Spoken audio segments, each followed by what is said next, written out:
Hello viewers, কেমন আছেন সবাই? আশা করি ভালো আছেন। তো এই ভিডিওতে আপনারা দেখবেন স্বাস্থ্য ও পরিবার কল্যাণ বিভাগের ৬০ মুদ্রাক্ষরিক কম্পিউটার অপারেটরের পদের প্রশ্নের সমাধান, যে পরীক্ষা হয়েছিল ১৫ জানুয়ারি ২০২১। তো এই পরীক্ষায় সময় ছিল ৯০ মিনিট এবং পূর্ণমান ছিল ১০০। তো আপনারা জানেন, আমার এই চ্যানেলে প্রতি সপ্তাহে অনুষ্ঠিত বিভিন্ন পদের প্রশ্নের সমাধান দেওয়া হয়। এরকম ভিডিওগুলো নিয়মিত পেতে চ্যানেলটি সাবস্ক্রাইব করে রাখুন। তো আসি এখন প্রশ্নে কি ছিল। প্রথমেই ছিল অনুচ্ছেদ লিখুন, ৭ই মার্চের ঐতিহাসিক ভাষণ।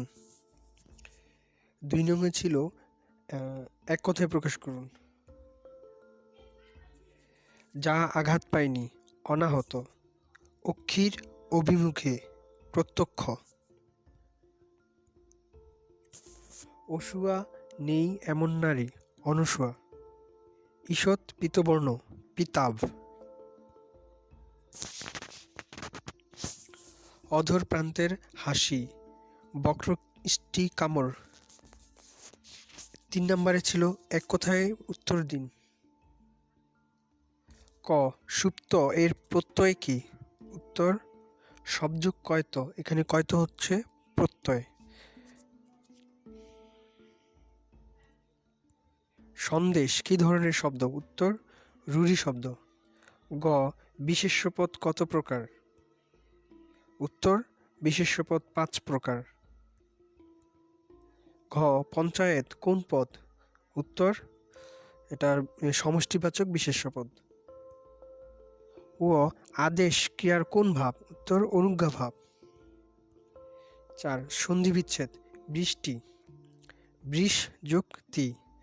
মশাধার, এটা হবে মশি যোগ আধার। অন্যয়, এটা হবে অনু যোগ অয়। শীতার্ত, শীত যোগ ঋত। এরপরে সঞ্চয়, সম যোগ চয়। ৫ নংয়ে ছিল লেখকের নাম লিখুন, ওদের জানিয়ে দাও। এটা হবে শাহরিয়ার কবির, এর লেখক। সবুজ মাঠ পেরিয়ে, এটার লেখক, এই বইয়ের লেখক শেখ হাসিনা। রাইফেল রুটি আওরাত, এটার লেখক আনোয়ার পাশা। গোরা, এটার লেখক রবীন্দ্রনাথ ঠাকুর।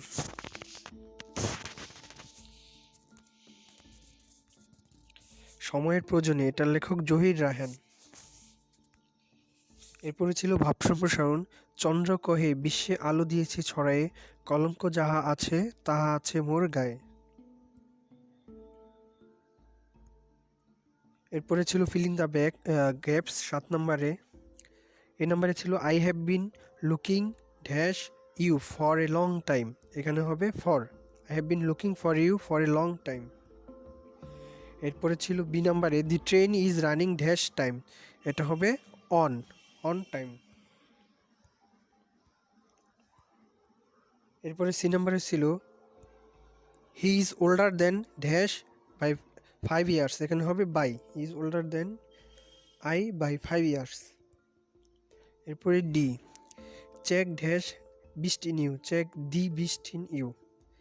এরপরে E number, only dash Omar can save our nation. এটা আপনারা কমেন্টস করে জানাবেন। এটার উত্তর আমার কনফ্লিক্টস লাগতেছে, তো এই জন্য আপনারা কেউ পারলে কমেন্টস করে জানাবেন। এরপরে ছিল ইংরেজিতে অনুবাদ করুন। সে কথা না বলেই আমার পাশ দিয়ে হেঁটে চলে গেল। এটার উত্তর হবে he walked past me without speaking. এরপর হালিম যাই করুক, পরিবার তার পেছনে আছে। এটার উত্তর হবে whatever Halim does, his family is behind him. তারপর আমরা আগামী পরশু সাক্ষাৎ করি, let we meet the day after tomorrow. তোমার উত্তর আমার প্রশ্নের সাথে প্রাসঙ্গিক নয়, your answer is not relevant to my question. এরপরে একেবারে এসো, কাম উইথ এভরিথিং। এরপর ৯ নম্বরে ছিল write a paragraph on corona virus, a fatal disease. ১০ নম্বরে ছিল make sentences. Bad blood, there has been bad blood between the two families, মানে ভীষণ শত্রুতা। 4 ইয়ার্স। এরপরে হচ্ছে টার্ন ডাউন, মানে প্রত্যাখ্যান করা। She turn down the job offered because it did not pay enough. এরপরে ছিল ইয়েলো ডগ, মানে নিচু মনের ব্যক্তি। He is a yellow dog in the party. এরপরে ছিল ইন্ড ইন স্মোক, অথবা ব্যর্থ হওয়া। All his efforts ended in smoke. Hard up, অর্থ যাদের অল্প টাকা বা অল্প টাকা রয়েছে। I am too hard up to buy fancy clothes. এরপর 11 নম্বর ছিল চেঞ্জ দ্য ভয়েস।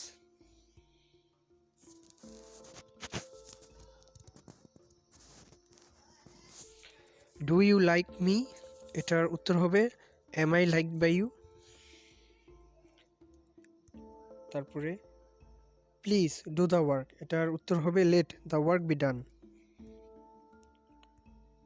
এরপরে he wants me to take some fruits, এটা হবে I was wanted to take some fruits by him. He annoyed me, এটার উত্তর হবে I was annoyed with him. The thief was caught, এটার উত্তর হবে দি police caught the thief. এরপর 12 নম্বর ছিল রাইট ফর্ম অফ ভার্ব।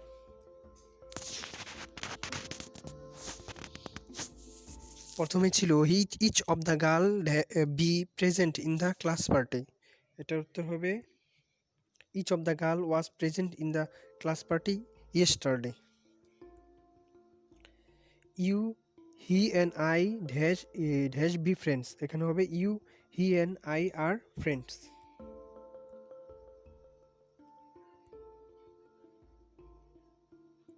এরপরে 1/4 of the work has to finish, এখানে হবে 1/4 of the work has been finished. তারপরে ছিল I already forget his name, এটার উত্তর হবে I have already forgotten his name. এরপরে after eat rice I shall go to market, এটার উত্তর হবে after eating rice I shall go to market. তো এরপরে গণিত অংশ আসার আগে বলে রাখি, এই চ্যানেলের প্রতি সপ্তাহে অনুষ্ঠিত বিভিন্ন পরীক্ষার প্রশ্নের সমাধান দেওয়া হয়। এরকম সমাধানগুলো নিয়মিত পেতে চ্যানেলটি সাবস্ক্রাইব করে রাখুন।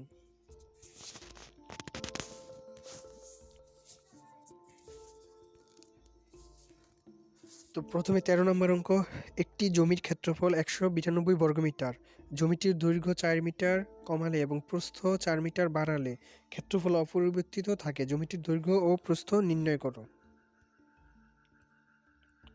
তো মনে করি জমিটির দৈর্ঘ্য x মিটার এবং প্রস্থ y মিটার। প্রথম শর্তে তাহলে এক্স ওয়াই হচ্ছে ক্ষেত্রফল সমান 192 মিটার, আর অতএব ওয়াই সমান সমান 192 ভাগ এক্স, এটা হয়। আবার দৈর্ঘ্য 4 মিটার কমালে এবং প্রস্থ 4 মিটার বাড়ালে নতুন দৈর্ঘ্য ও প্রস্থ হবে এক্স মাইনাস 4 ও ওয়াই প্লাস 4। তো নতুন ক্ষেত্রফল হবে X minus 4 into Y plus 4। তো দ্বিতীয় সত্যে যে ক্ষেত্রফল 192 হবে, তো কারণ ক্ষেত্রফল অপরিবর্তিত ছিল।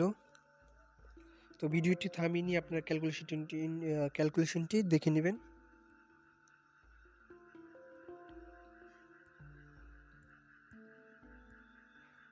তো এখানে ক্যালকুলেশন করলে দেখা যাচ্ছে এক্স এর মান 16 আসছে এবং ওয়াই এর মান আসছে হচ্ছে 12।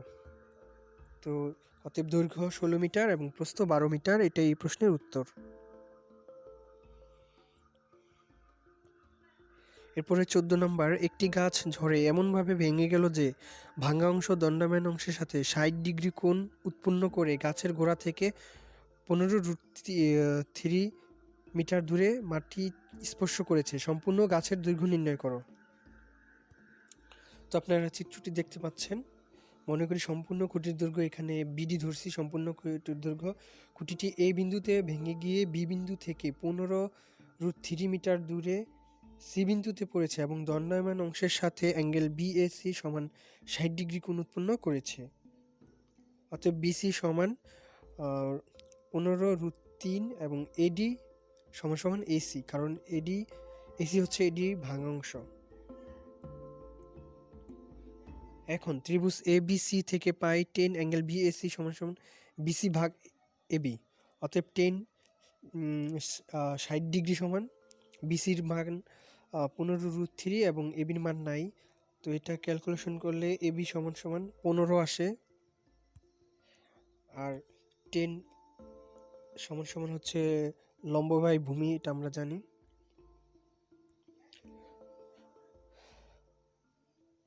আর সাইন অ্যাঙ্গেল বিএসি সমান সমান অতিভুজ বাই ভূমি, এই সূত্র। তো এখানে সাইন 60 ডিগ্রি আসে এবং বিসির মান 15√3 এবং এসি, তো এটা ক্যালকুলেশন করলে আসে এসি সমান 30। তো এটা আপনারা ভিডিওটি থামিয়ে নিয়ে ক্যালকুলেশনটি দেখে নেবেন। আর এসি সমান সমান আমরা জানি এডি, কারণ এডির ভাঙা অংশই হচ্ছে এসি, অতএব এডি সমান 30। অতএব বিডি পুরো অংশটা বিডি সমান এবি প্লাস এডি। তো আগে এবির মান বের করেছিলাম 15, এখন এডি এর মান 30, তো টোটাল হচ্ছে 45 মিটার। এটাই এই প্রশ্নের উত্তর। এখানে বিডি এই সম্পূর্ণ গাছটির দৈর্ঘ্য 45 মিটার। এরপরে ছিল 15 নম্বর, এক ব্যক্তি 2500 টাকার একটি ঋণ কিছু সংখ্যক কিস্তিতে পরিশোধ করতে রাজি হন। প্রত্যেক কিস্তি পূর্বের কিস্তি থেকে 2 টাকা বেশি। যদি প্রথম কিস্তি 1 টাকা হয় তবে কতগুলো কিস্তিতে ওই ব্যক্তি তার ঋণ শোধ করতে পারবেন? তো যেহেতু এটা প্রথম কিস্তি 1 টাকা এবং বলছে 2 টাকা বেশি, সুতরাং এটা ধারাটা হবে 1, 3, 5, 7, 9, 11 এইভাবে যাবে। টোটাল সে পরিশোধ করবে 2500 টাকা। তো এটা একটি সমান্তর ধারা, তো আমরা ধরি প্রথম পদ এ, সাধারণ অন্তর হবে 2, ডি সমান 2, পদসংখ্যা চাইছে যে কয়টা কিস্তি, এটা ধরি n। তো আমরা জানি সমান্তর ধারার ক্ষেত্রে nতম সংখ্যক পদের সমষ্টি সূত্র n/2 × 2a + n-1 × d। তো এটা সমান 2500। তো এটা ক্যালকুলেশন করলে n এর মান আমরা আসে 50। ভিডিওটি থামিয়ে নিয়ে আপনারা ক্যালকুলেশনটি দেখে নেবেন। অতএব নির্ণয় কিস্তির সংখ্যা 50টি। এটাই প্রশ্নের উত্তর। এরপরে উৎপাদকে বিশ্লেষণ করো। 8x³ + 12x² + 6x - 63। তো এটা 8x³ রে কিউবের সূত্রে ফেলা যায়, 2x³ দেওয়া যায়, আর এদিকে 63 রে -64 লেখা যায় এবং +1 দিয়ে কিউব করা যায় কিউবের সূত্রে ফালানোর জন্য। আর +1 এর উপর কিউব থাকলে এটা 1 হবে, তো 64 থেকে 1 চলে গেলে 63 উপরে মিল থাকে। আর মধ্যখানেগুলো ক্যালকুলেশন করলে উপরে 12x + 6x এটাও ঠিক থাকে। তাহলে এটার সূত্র হয় 2x + 3³ মাইনাস, আর 64 এর 4 লিখে কিউব করা যায়। তো এরপরে a³ - b³ এর সূত্র দিয়েছি। তো আপনারা ভিডিওটি থামিয়ে নিয়ে ক্যালকুলেশনটি দেখে নেবেন। এটার উত্তর হয় 2x - 3 × 4x² + 12x + 21। এরপরে ছিল 17 নম্বরের পূর্ণ অর্থ লিখুন। ICDDRB, এটার পূর্ণ অর্থ international centre for diarrhoeal disease research. SPARRSO, Bangladesh space research and remote sensing organisation. MICR, magnetic in character recognition technology. SMPT, simple mint transfer protocol.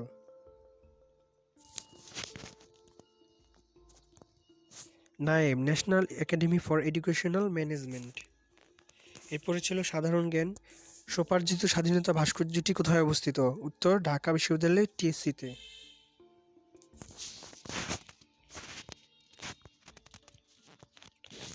Bharat Bangladesh মৈত্রী চুক্তি স্বাক্ষরিত হয় কত তারিখে? উত্তর 19 মার্চ 1972 সালে।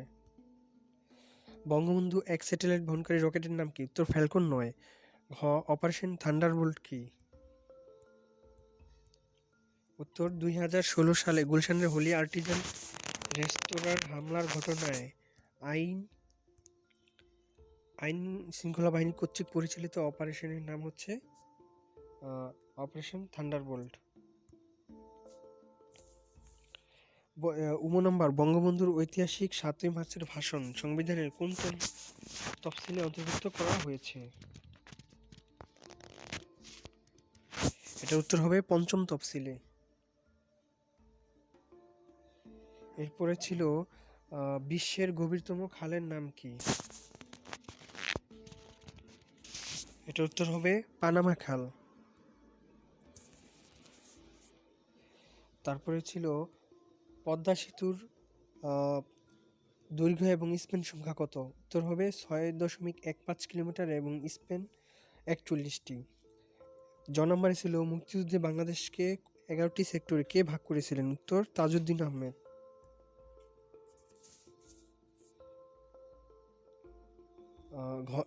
নম্বরে ছিল ভারতের কতটি ছিটমহল বাংলাদেশের ভৌগোলিক সীমানার অন্তর্ভুক্ত হয়েছে? উত্তর ৫১টি।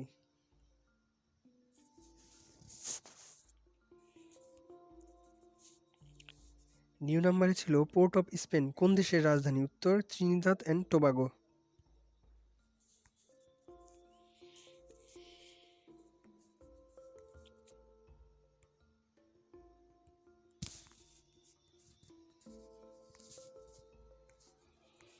এরপরে ওমানের মুদ্রার নাম কি? উত্তর ওমানি রিয়াল। আমার দেখা নয়া চীন গ্রন্থের লেখক কে? উত্তর বঙ্গবন্ধু শেখ মুজিবুর রহমান। এসডিজি এর টার্গেট কয়টি? উত্তর ১৭টি। বেগম রোকেয়ার জন্ম কত সালে? উত্তর ৯ ডিসেম্বর ১৮৮০ সালে। এরপরে মূর্ধন্য গ্রিন ড্যাম কি? এটা ভালো অ্যান্সার আমি পাই নাই, যেটা নেটে সার্চ দিয়ে পেলাম। Green dam youth escort is content control software for Windows developed in the People's Republic of China. তো ধন্যবাদ সবাইকে ভিডিওটি দেখার জন্য। আপনারা জানেন এই চ্যানেলে অনুষ্ঠিত প্রতি সপ্তাহে যে বিভিন্ন পরীক্ষা হয় তার সমাধান দেওয়া হয়। তো এরকম ভিডিওগুলো নিয়মিত পেতে চ্যানেলটি সাবস্ক্রাইব করে রাখুন এবং সমাধানে কোনো ভুল থাকলে কমেন্টস করে জানান। আমি চেষ্টা করব ডিসক্রিপশনে তার সমাধান দিতে, বা সবাই ভিডিও দেখার পর একবার ডিসক্রিপশন চেক করবেন। ধন্যবাদ।